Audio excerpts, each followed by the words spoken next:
मेरे वतन के उदास लोगों, मेरे वतन के उदास लोगों, ना खुद को इतना हकीर समझो कि कोई तुमसे हिसाब मांगे, ना खुद को इतना कलील समझो कि कोई उठकर कहे ये तुमसे।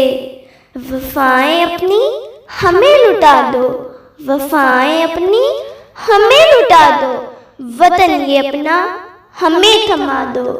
उठो और उठकर बता दो उनको, उठो और उठकर बता दो उनको कि हम हैं अहले ईमान सारे। न हम में कोई सनम कदा है, न हम में कोई सनम कदा है, हमारे दिल में बस एक खुदा है।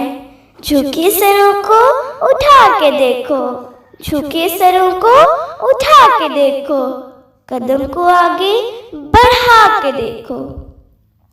है एक ताकत तुम्हारे सर पे, है एक ताकत तुम्हारे सर पे, कदम कदम पर जो साथ देगी, अगर गिरे तो संभाल लेगी।